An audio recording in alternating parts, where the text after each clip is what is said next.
You probably remember W.I.T.C.H as a kick-ass animated series that was killed before its time. Following a team of magical girls in the vein of Sailor Moon, W.I.T.C.H told stories of friendship, fantasy, and Irma also being the best person who ever lived. Hello, Will! Pink poopy perky pumpkin!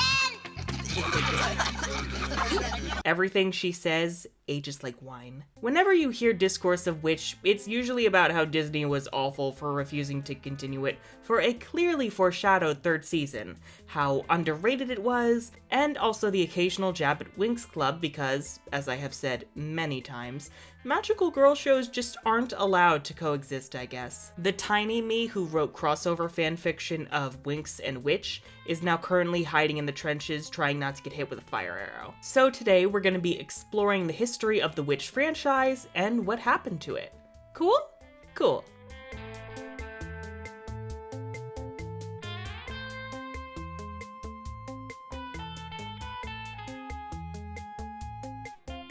Believe it or not, W.I.T.C.H actually started as a comic. Much like how Sailor Moon began its life as a manga, W.I.T.C.H was created in Italy by Elisabetta Gnone, Alessandro Barbucci, and Barbara Canepa, and published in monthly issues by Disney Italy in April 2001. Why do all the anime-esque magical girl properties start in either Italy or France?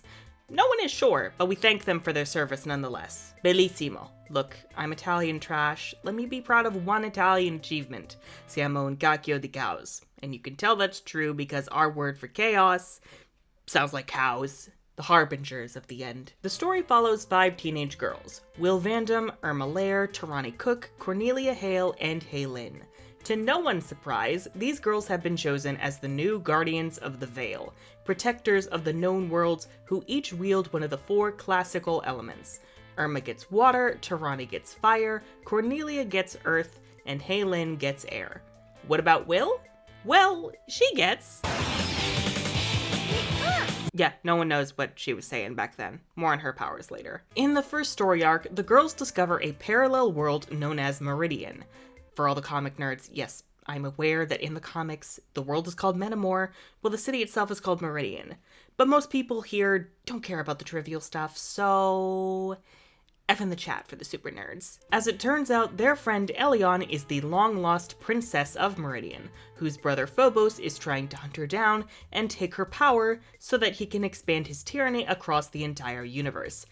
As you do when you're a magical tyrant. The animated series, meanwhile, was produced by SIP Animation with ties to Jetix Europe, the Walt Disney Company, and France Televisions. It ran from December 2004 to December 2006 in the United States, where it aired on ABC Kids and the Jetix blocks on ABC Family and Toon Disney. The show's first season had the same fundamental plot as the first comic arc, but changed details to help with the transition to a more episodic format. The series only managed to adapt the first 2 story arcs across 2 seasons, then ended for reasons we'll get into later. The comics, meanwhile, continued across 139 issues, yes, 139, until its conclusion in October 2012, with 11 story arcs. Oh yeah, the comics covered a lot more ground in that time, including some cool power-ups in the 7th arc that unfortunately were never seen by most audiences, and according to my research were accompanied by a severe decline in quality, both in writing and art, oof. There have recently been calls to show W.I.T.C.H the recognition many believe it deserved, especially compared to the success and longevity of its contemporary and main rival, Winx Club, mostly sparked up by Fake the Winx saga being a flaming garbage can. Video on that in the description and also the cards, go check it out. But this begs the question of, which W.I.T.C.H God damn it, Barb! Deserves this chance. Should a reboot try to be more faithful to the original comics, continue where the original animated series left off, or do something else entirely? Well, to answer that, I think it's best to dive into the differences between these different versions, especially seeing as most fans of the animated series probably didn't even know of the comic's existence, at least initially. And where better to begin that analysis than with the Guardians themselves.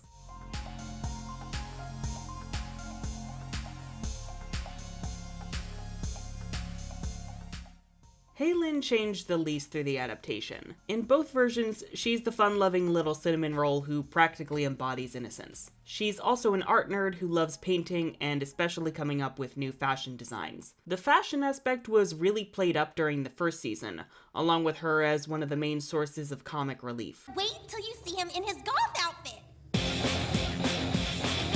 Can't command a rebellion dressed like a parachute. The comics, meanwhile, give her more time to express her emotions and her connection to her family, most especially her grandmother Yan Lin. In the comics, Yan Lin actually passes away very early on in the first story arc. Though her spirit moves on to Kandrakar to join the council, the Guardians don't learn this until the end of the first arc.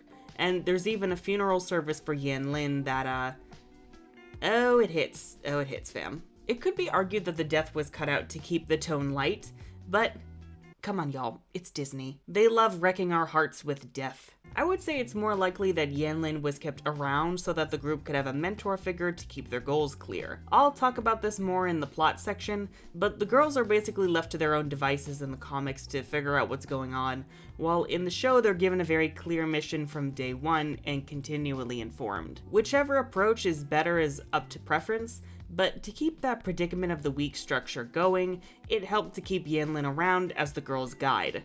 That, and she's just so lovable. Is it 'cause my powers are finally mature enough that I'm worthy? Nah, it was in the attic. I couldn't find it. Found my old tennis racket, too. Next up, Will Vandam, leader of the Guardians, keeper of the heart of Kandrakar, and resident redhead extraordinaire. Why did all the redheads become protagonists in this time period? I'm not sure, but I'm certain it's down to either the sheer beauty of the color red that just can't help but capture the eye and its fiery uniqueness, or it's their lack of souls from bartering with the devil. Your guess is as good as mine. And as someone who has a ginger friend, I'm allowed to say that. That all said, Will unfortunately is incredibly generic in the animated series. She's quirky at times and has a temper for sure, but that's not really much to work with, especially considering all the other fiery redheads that we see in animated media. She doesn't have a real arc of her own. The best thing that she's got going for her are her strained relationship with her mother, her romance with Matt, and her surprisingly sharp leadership skills. But those first two things don't really get to fully shine until season 2. Comic Will, however, is a far better representation of someone who is incredibly awkward and insecure. She's constantly doubting herself and her abilities, blaming herself before she'll blame anyone else when something goes wrong. The comics also are upfront about the rocky but loving relationship between Will and her mother, Susan. Will's parents divorced before the story began, and so she and her mother are moving to Heatherfield for a fresh start. And of course, things are not going as well as they might have hoped, because that's how stories work. The comics feature moments where Susan is trying to connect with Will and encourage her, and it is nice to see moments of vulnerability like this between parent and child. You don't really see this that often in children's or especially teen media. The parents may not know about the girls' magical adventures, which actually would be a bit of a breath of fresh air, but they're still very much involved in the lives of their children in a meaningful way beyond being roadblocks for conflict. In the first season of the show, meanwhile, Will and Susan's relationship is a bit rocky, yes, but there's not nearly as much intriguing conflict and struggle as there is in the comic. It isn't rooted in the divorce, the move, or Will's insecurities, but rather Will doing normal teen things like wanting more independence and deciding that spending the night in an abandoned house that later gets attacked by monsters is a better move than just staying home. This does improve with season 2, thankfully, especially with the plot of Susan falling in love with Will's history teacher, Professor Dean Collins. It's partly played for laughs, but there are genuinely touching moments where Will is allowed to feel upset about this, especially given it was kept a secret from her for a while. But then she accepts this because she ultimately just wants her mom to be happy. I'm tired of hating, and I really do want you to be happy. Even if it's with your history teacher? Well, he did save your life, so yeah, I think I can cut him a break. I would have loved seeing this continue in further seasons, especially because Dean and Susan actually get married later on and even have a bebe. Where is Bebe's chamber? Look, I've been watching a lot of Schitt's Creek, okay? Will gets a little half-brother named William. Okay, not the most creative name they could have picked, but still cute. Especially when he starts displaying magical powers. because that's exactly what we need, a magical baby wreaking chaos. Now, I wasn't going to touch on the girl's powers until later, but for Will, it's actually important to bring it up now given how radically different they are between versions. Most fans of the show will remember Will not getting her own element in the first season, only being able to fly, open and close portals, and throw tables at snakes. Oh, and also confuse everyone with random babble. In season 2, though, she finally gets her own element, quintessence. In the show, quintessence is explained as life force. The ancient sages described it exactly like electricity. They believed it could be found in lightning, but they also called it the stuff of life, like bioelectricity. Quintessence has the power to make things come alive. It's the energy which animates all living things, manifesting as electricity. It's force lightning. They basically just gave her force lightning. This gave Will lightning powers, the ability to give life to inanimate objects, and the power to gossip with her calculator. Pleased to meet you. Wild. Yikes! Is it artificially intelligent? More like stunningly intelligent. In the comics, meanwhile, Will's element is Aether, which is a bit more focused on the life force aspect than quintessence. Aether manifests as energy blasts, shields. Will's basically Scarlet Witch, but pink. She's Fuchsia Witch, if you will. I don't know much about the later arcs, but Will is using her powers offensively in the first arc, and presumably learns to wield them better as it goes on. I assume the change was made because the writers found lightning more visually unique than energy powers, and they also like to have her give off a static charge whenever she's pissed. It is adorable. But I would have liked to see some combination, especially given Will's main color is pink. I know we were trying to make it more boy-friendly, especially by giving Caleb a bigger role in the show, but a little pink never hurt anyone, fam. Just give her pink lightning. Make her Proto-Nora. Irma is probably the one who has changed the most between versions. Most fans will remember her as the snarky one who was always ready to shoot down Cornelia's ego before it went out of control, as well as a loving person whose temper could get a bit out of hand, but ultimately owned up to her shit. Low-key Ella's for Losers should be mandatory viewing for everyone. Here's the thing. My misery, not so important right now. What's important is making it up to Martin. In the comics, meanwhile, she's far more feminine and a bit immature. If I had to boil it down to basics, she's essentially what Cornelia was in the show, just less uptight. There's even a moment in the comics where Irma uses her powers to age herself up to get a date with Andrew Hornby. Aylin, never broadcast desperate. There's Andrew Hornby! Where? And winds up turning him into a frog.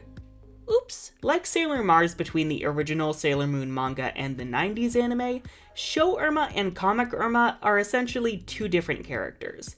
I'm always going to be more partial to Show Irma because I grew up with her, and also she's a snarky queen who tolerates no bullshit, whomst I stan. But I do see the appeal of Comic Irma, and to her credit, she seems to have more depth to her character than Cornelia in the show. The only other difference worth bringing up is that in the comics, Irma's father married her stepmother Anna. Her name is Anna. I'm re-recording this, and I still pronounced it wrong. Frozen is that ingrained in my brain, oh my god. And Chris, not Kristoff, is Irma's little half-brother. Compare this to the show, where Irma's got a fully nuclear family. I definitely would have preferred this step-family angle, as step-families could use some more positive representations in media. But Irma's family in the show doesn't really get to do much in the first place, so eh. Oh, and she also has a little turtle named Leafy in the comics. It's not important at all, but I would die for this turtle. Tarani, meanwhile, is the group nerd. She's the smart one, the overachiever, and also the one who's terrified of literally everything. Tirani? I believe you've always been afraid of fire. At least in the first season. We don't really have much to work with for Tarani's story until season 2, where she becomes a lot more active and engaging of a character. And also where we meet her family, her father Lionel, her mother Teresa, and her older brother Peter. In the comics, Tarani is far more mellow, and she's also new to Heatherfield like Will, so they wind up becoming buddies from the start. In a way, season 2 Tarani is a lot closer to her comic counterpart. Haryana Hook talks more about Tarani's odd depiction as part of the trend of how animated black characters were written in the early 2000s, so I highly suggest you guys go check it out and listen to her perspective. But I did love Tarani by the second season, with her falling for Nigel once he starts to become a better guy and ditching the school bully Uriah's crowd, and also with her complicated relationship with her mother. Teresa is very hard on Tarani and controlling, mainly because she's skeptical of Tarani's judgment on what's best for her. I don't want you seeing Nigel. What? Nigel's a good guy. Trust me. I don't trust him.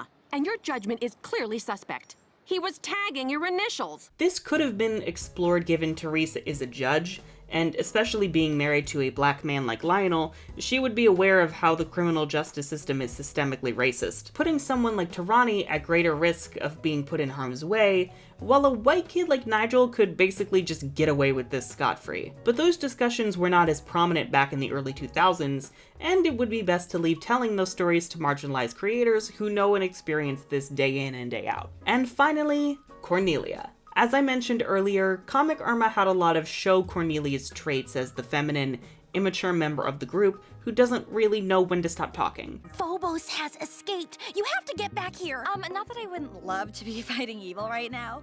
No, Mom, the black boots and the red pumps.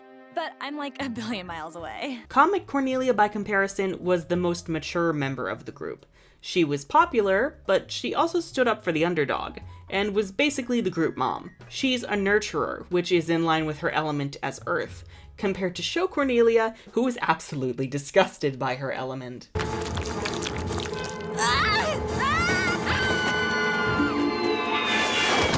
Show Cornelia definitely has her place, and she does give Irma a lot to work with, but I also appreciate the maturity that Comic Cornelia has to offer. Maybe Show Cornelia could have become more like Comic Cornelia as the show went on if we got more seasons.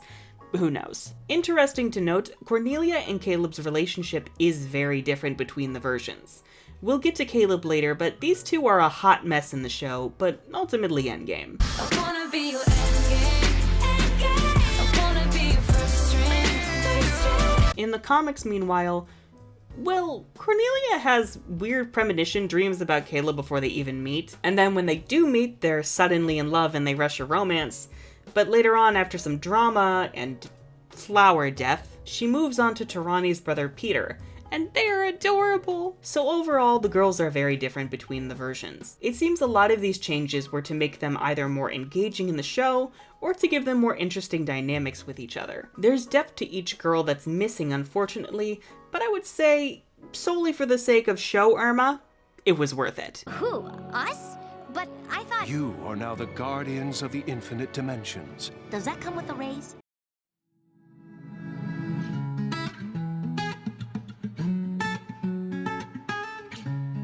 Perhaps the most obvious difference between each version is their art styles. The comics artwork is flowing and vibrant, and legit looks like a Disney animated movie in comic book form. There's so much life and charm in the panels that helps carry the story. To my understanding, Elizabeth Agnone was primarily just a writer, while Alessandro Barbucci and Barbara Canepa were the driving forces behind the artwork. They were indeed the dream team. Unfortunately, for reasons we'll explore later, Barbucci and Canepa left after suing Disney. Yeah, that was wild. And as such, the art quality of the comics eventually declined, as did the writing quality after Francesco Artibani, a writer who actually helped co-write the very first issue, left along with them. Everyone get in the car! We're saying screw Disney! Get in, loser! We're suing Disney. That was... I don't know what... Normally my Mean Girls voice is better than that.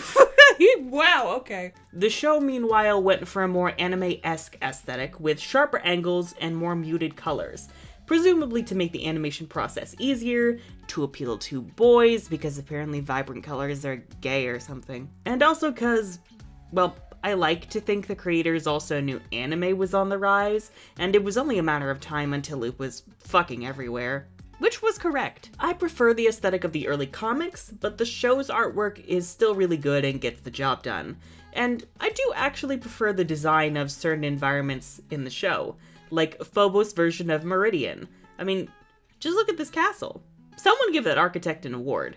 You know, assuming Phobos didn't immediately feed that architect to Gargoyle. I will say, though, that while the comics did manage to make all the character designs more memorable and interesting, and I would also argue it succeeds in making the girls actually appear their age, something most media in this genre tends to fail at, there are certain aspects the show did better, like making the girls' guardian forms less sexualized with more coverage, especially for Halen. And what is this outfit? She's a child. What? Now let's get the nitpicky differences out of the way. Namely, the Guardians' powers. Most fans will remember the new psychic powers the girls got in the second season of the show. When we were in Kandrakar, the council lowered the veil. All the mystic energy that was used to maintain it had to go somewhere, so it flowed back into the heart of Kandrakar and each of our aura mirrors. For Will, her technopathy, Irma's mind control, Tarani's telepathy, Cornelia's telekinesis, and Halen's invisibility. Look what I can do! I'm like air. No one can see me. Unless I want them to. This girl is a disaster, and I love her. Oh, they're all disasters. That's why they were chosen. This upgrade in powers does not happen in the comics. Will actually has her technopathy from the start, and same for Irma's mind control. Several powers we see a bit of in the second season were accessible to the girls from the start of the comics, but I assume that they were pushed off to keep them from seeming overpowered in the show in order for certain plots to work, and also to allow room for growth long term. And in general in the comics, the girls seem to display more psychic passive powers in general. Like, Halen is shown to have the power of psychometry, which is the ability to see the past of an object just by touching it. Oh, also, Will had the power of invisibility in the comics instead of Halen. I'm not sure why, but it's there, I guess. Perhaps the biggest and most confusing power difference is whether the girls can fly. Believe it or not, despite all of them having wings, only Halen can fly in the comics given that she's the air guardian. The wings are essentially just there for decoration.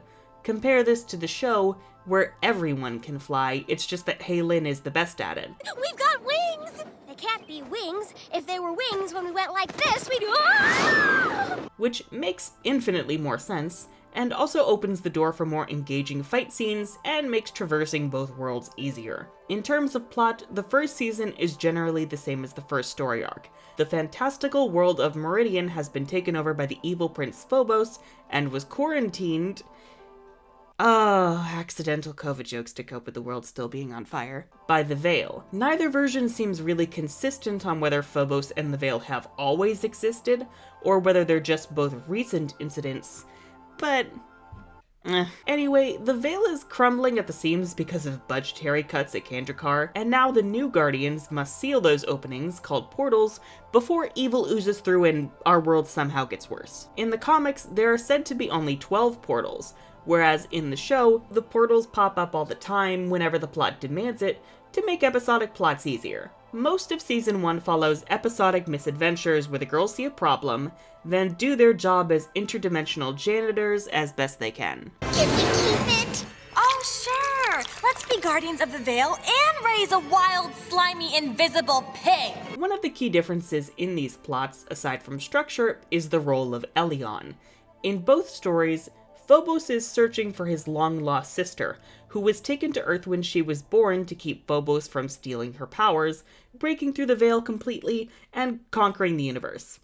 You know, tyrants. This sister turns out to be Elion Brown, best friend to Cornelia, and perhaps the most underutilized element in the show. I will die bitter. In the show, Elion never really gets a proper introduction. She's just kind of a third wheel, or I guess a sixth wheel? She's always kind of being left out by the main girls, but gets more focused as the show goes on. Basically, it's the opposite of what Winx Club did with Roxy, except we actually address it. Cedric, Phobos' right-hand man, and possibly consort? Gays can be tyrants too, equality y'all. Poses as a bookshop owner in Heatherfield in an attempt to find Phobos' sister, befriending Elion in perhaps the creepiest, most predatory way possible. One day, there will be those who really understand you. Well, I think you do. I'm so pleased you feel that way. I would call Chris Hansen if he wasn't busy being problematic, so I suppose I'll have to kill this man myself. Where did I leave my bat? Elion is more sympathetic in the show, portrayed as a clueless victim who's been conned by her brother into thinking he's a good guy trying to protect her from the evils of Earth. Which, honestly, given Earth's track record, yeah, I would believe it too, especially if he was that pretty. It makes sense and is compelling enough on its own, but unfortunately, Elion's lack of introduction, and especially her naivete and lack of agency once she's in Meridian, make her more annoying than sympathetic. She displays some skepticism towards Phobos from time to time, but it always gets washed away until the finale where she's tricked into giving up her powers and then has to get saved. Girl, they literally creepily slid into frame, and now you're gonna sit on the big dramatic evil throne for them? Girl! Oh my god. In the comics, meanwhile, Elion has a stronger introduction as an established member of this friend group who gets taken to Meridian at the very beginning. Rather than be portrayed as a victim of Phobos, she's instead an antagonist for a while, messing with the girl's head and even assisting in holding Tarani hostage at one point. As the arc goes on, she becomes more skeptical of Phobos until she leaves on her own, joining the rebellion and assisting in the final battle against Phobos. I would have enjoyed some of this agency in the show, with Elion leading some of the antagonistic efforts against the Guardians in the second half, leading to her leaving Phobos on her own and helping in his demise, rather than just being a hapless hostage who gets saved at the very end. She's a bit better in the second season, given Meridian gets some more time to shine, versus the second story arc of the comics taking place almost exclusively on Earth and Kandrakar. But once we get 10 episodes in, Elion gets removed almost entirely, with no real concern shown for the danger that she's in. And speaking of Meridian's expansion, the show really tried to make it a more fleshed out locale, which I do appreciate. Again, it helps expand this story arc into a full season with episodic adventures, but also makes the world feel more real. Not a fan of how generic it feels in its medieval European fantasy vibe, but that's more a problem with fantasy media in general than this story in particular. Ooh, the land of dead old white people. Never seen that before. Some of my favorite additions include the Infinite City, the Mage, the Tracker, Miranda, and Sandpit. Oh yeah, there's a living pit of quicksand that eats people alive. Oh, great! A wandering man-eating sandpit! The show is wild. Caleb likewise got his role majorly expanded, as the show used the rebellion as a way to create more plots for the Guardians to fight back against Phobos. This was also because the creators wanted to make the show more appealing to boys, and they figured giving Caleb a more prominent role would allow boys to envision themselves as Caleb or have a male character to look up to kicking ass alongside the girls. Part of me wants to be cynical and go, of course they thought the girls couldn't carry the whole story on their own, which, yeah, actually, they did think that. That's actually what a lot of people think. They're like, but what about the boys? And it's like, but the boys already have, like, literally every show by default. Let the girls have one thing, please. But honestly, I actually like Caleb in the first season.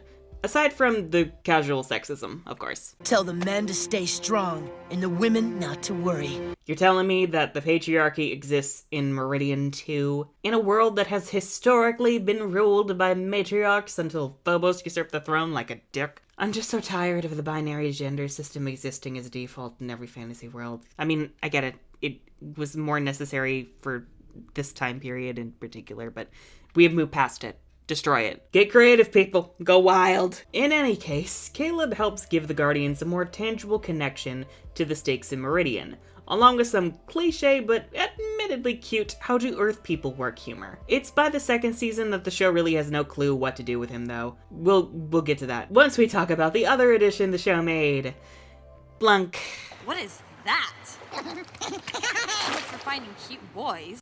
Oh, here we go. Blunk is what is called a passling, a creature that is able to sniff out portals in the Veil and make a living by selling off treasures from Earth in Meridian. How have passlings been able to exist when the Veil is apparently just a recent creation? Who the fuck even knows? The point is that he's practically a tool that just allows the Guardians or other characters who don't have the map of portals to more easily locate portals so conflict can happen. However, he also serves as comedic relief, which is a hit or miss depending on who you ask. For the most part, I am not a fan of Blunk, save for very sparse emotional moments. Especially because they have this running joke of how Blunk loves garbage and hates being clean that can get old really, really fast. The only time it made me laugh was this joke right here. It smells like something died! No, it smells like something died, came back to life, fell in a vat of old cheese, and then died again! But I've also had friends who really liked Blunk, so it might just be me. So who the fuck even knows? In a weird way though, he's part of the family, so I can't really bring myself to say I wish the show never created him. I just wish he got to do more than just be a plot device and comic relief prop. And Lord of the Rings Reject, which actually is how Meridian as a whole feels. Help your friends. I sense they need you. Blanc will. Blanc promise. Blanc will help friends all the time. I sense they need you.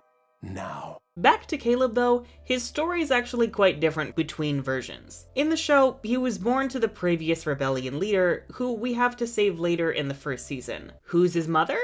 Well, we'll get there. Oh god. But I very much prefer his story in the comics. There, he was one of the Whisperers, or Murmurers, depending on the version, floral entities created by Phobos to serve as his spies. Caleb was given life and rebelled against Phobos, only to be killed and turned into a flower during the first arc's climax.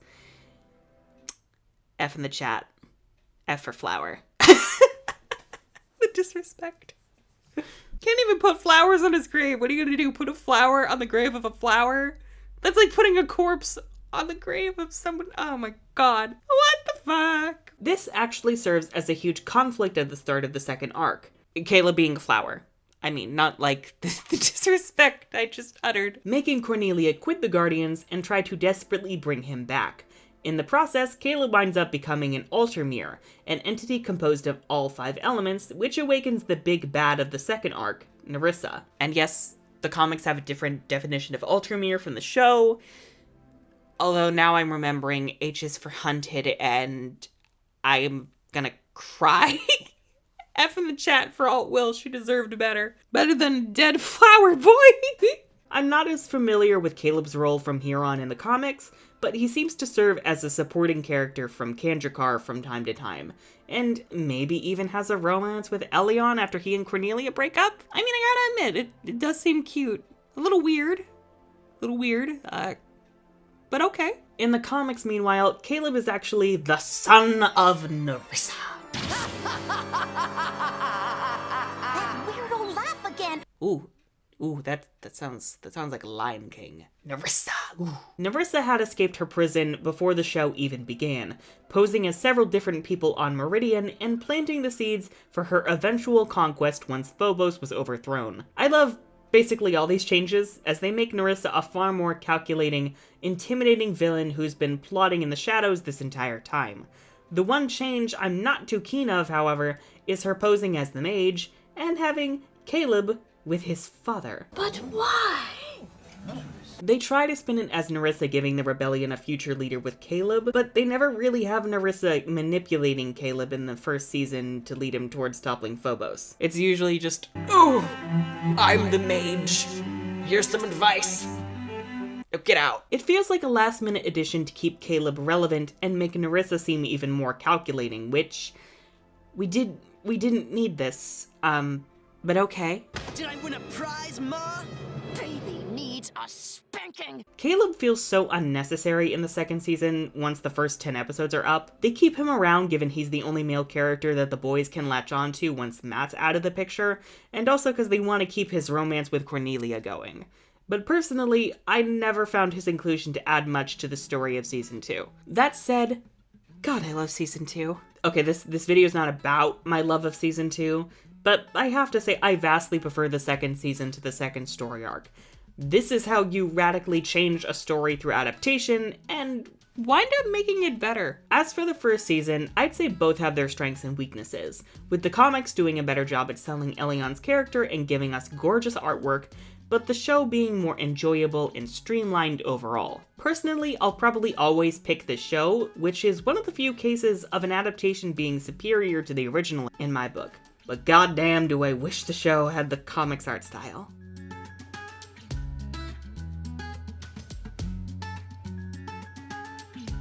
So, remember how I mentioned that lawsuit earlier? Well, Disney actually pulled the dick move for the creators. What else is new? In 2004, they attempted to sue Rainbow SRL, claiming that they plagiarized Witch in order to create Winx Club, Witch's primary rival at the time, because apparently magical girl properties are never allowed to coexist in peace. These claims were later rejected in August after Rainbow successfully proved that they had begun production on Winx Club all the way back in 2001, and also because them both being magical girl stories is not enough to say they're exactly the same. Jesus Christ. This is reminding me of Lindsay Ellis's video on like the Omegaverse lawsuit and all the chaos that came out of that.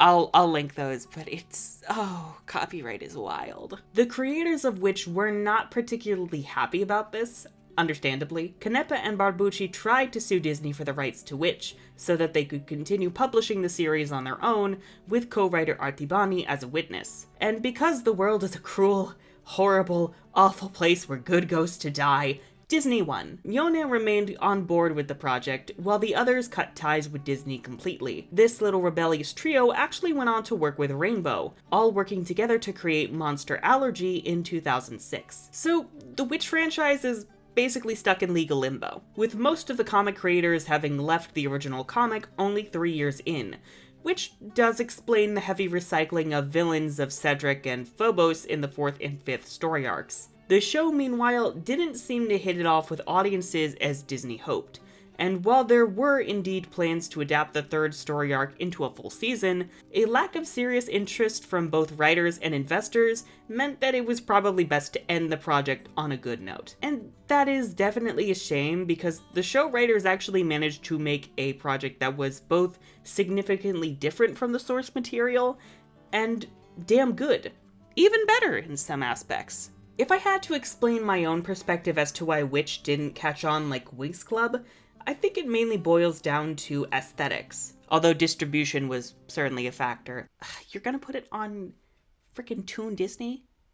Why? Who watches that? Anyway, I've mentioned in my Winx Club videos how the show's distinct art style, character designs, fashion, music, transformations, and even setting helped it stand out from its contemporaries. What other show has kick-ass women with music and technology powers set in a futuristic world that still has magic? Especially by the 3rd season, the magical universe felt alive and complex. By comparison, Witch's aesthetic feels too generic, with a medieval fantasy world that you would expect from most fantasy stories. And while the designs are appealing, they don't stand out nearly as well. Like, compare the Guardian outfits to the Magic Winx forms and you'll see what I mean. And the cast of Witch just does not feel as compelling, at least to me. There's also the fact that while Winx Club embraces femininity as strength, Witch seems a bit hesitant and unfocused. Maybe it's not my place to say as an NB, especially one who was assigned male at birth,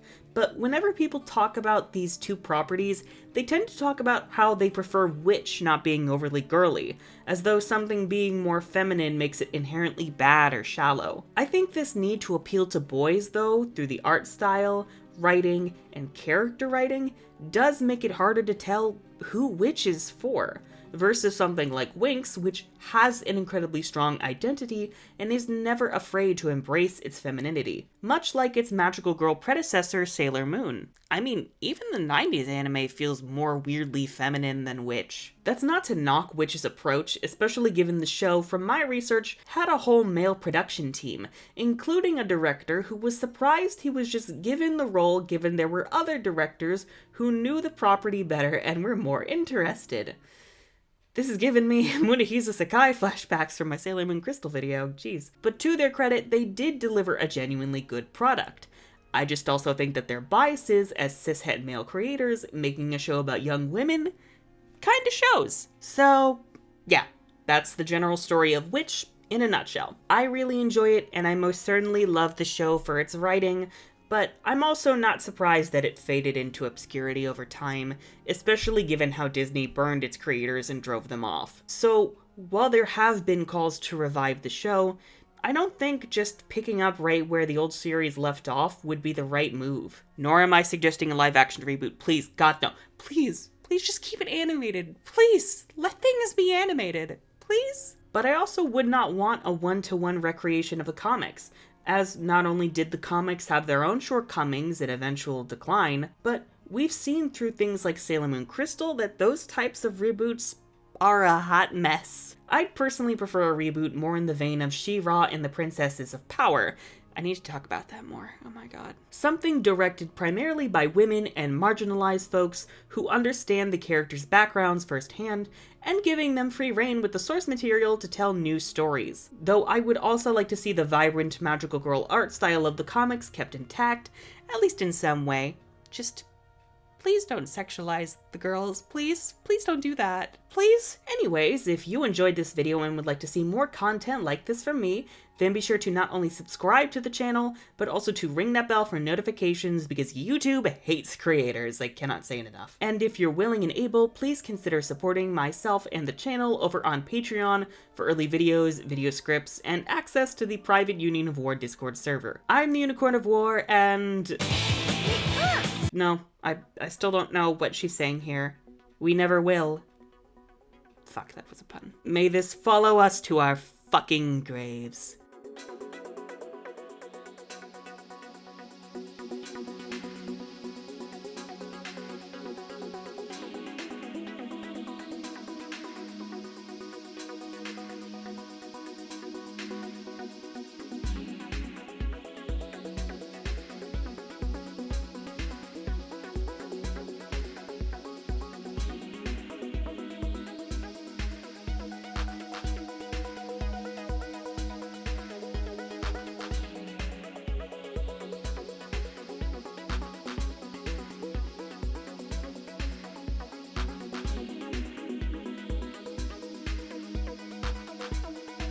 Okay. Record half of this today. Oh, I need to stretch. Oh, God. I can't believe... Not only do I have to re-record all this. Fun story if you, weren't aware. I was nearly done with this video, the witch video. It was nearly done with editing, and it was going to be released the following weekend. And then disaster struck. Oh Lord. To make a long story short, it was a bad time. Don't look up new replacement devices for your really old laptop on said old laptop, because the universe will troll you. And then suddenly your keyboard is filled with caffeine and everything has short-circuited. Oh, it sounds so stupid on recap because it is. But so I have a new device here, and this is the first time I'm recording with it for a video. This should be fun. Oh god, I'm just grateful that most of my files were safe. All book stuff is safe. External hard drive with all my footage is safe, although I did have to get a new cable for that. Oh, sweet Jesus. I'm probably not going to put this, like, at the start of the video because that's way too long of an intro, but I will probably put it at the very end for bloopers. So, yeah, that's